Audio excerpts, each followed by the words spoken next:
नमस्कार, उज्ज्वलाच किचनमध्ये तुमचं स्वागत आहे। तर आज आपण बनवणार आहोत मस्त आणि झणझणीत अशी शेवभाजी। जशी ढाब्यावर मिळते ना, एकदम परफेक्ट तशीच बनवून तयार होते, तेही घरच्या घरी। चला तर मग रेसिपीला सुरुवात करूयात। तर त्याआधी तुम्ही जर चॅनलवर नवीन असाल तर चॅनलला नक्की सबस्क्राइब करा, त्यासोबतच बेल आयकॉनलाही क्लिक। तर सुरुवातीला एका कढईमध्ये 2 चमचे तेल घातलेले आहे। तर इथे मी 2 मध्यम आकाराचे कांदे चिरून घेतलेले आहेत, ते टाकून घेऊयात। तर कांद्याला हलकासा सोनेरी रंग येईपर्यंत परतून घ्यायचा आहे। तर इथे तुम्ही बघू शकता कांद्याला हा थोडासा सोनेरी रंग आलेला आहे। तर एका प्लेटमध्ये काढून घेऊयात। त्यानंतर त्याच कढईमध्ये 1 चमचाभर तेल टाकलेला आहे। त्यासोबतच इथे मी 2 मध्यम आकाराचे टोमॅटो चिरून घेतलेले आहेत, ते टाकून घेऊयात। टोमॅटो हे थोडेसे सॉफ्ट झाले की त्यातच मी अर्धा इंच आलं आणि 7 ते 8 लसूण पाकळ्या घेतलेल्या आहेत, त्या सुद्धा यामध्ये परतून घेऊयात। मीडियम टू हाय हीटवर साधारणतः 1 मिनिटभर परतून झालं की एका प्लेटमध्ये काढून घेऊयात। तर परतलेले सगळे जिन्नस एका प्लेटमध्ये काढून थंड करून घ्यायचे। थंड करून घेतलेले सगळे जिन्नस एका मिक्सरच्या भांड्यामध्ये घालून घेऊयात।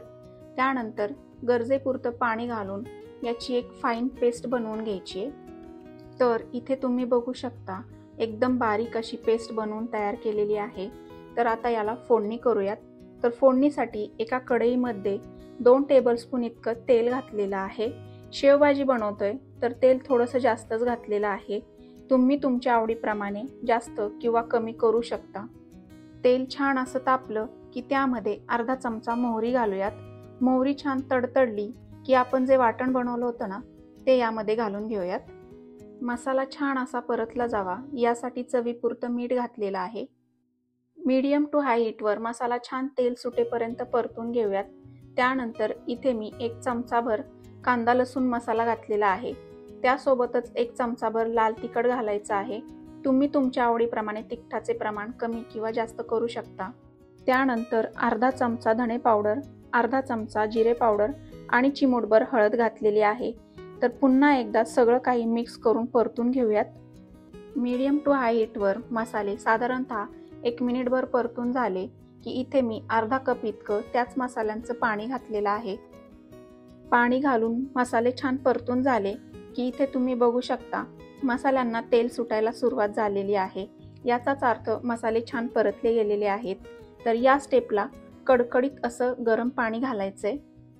गरम पाणी घातल्यामुळे खूप मस्त असं तवंग येतं कटाला। तर साधारणतः 4 ते 5 माणसांसाठी जेवढा कट लागतो तेवढंच पाणी मी घातलेलं आहे। तर इथे तुम्ही बघू शकता याची कन्सिस्टन्सी। तर आता मस्त अशी मीडियम हीटवर याला उकळी आणूयात, ज्यामुळे कट जो आहे तो छान असा शिजला जाईल आणि त्याची चवही वाढेल।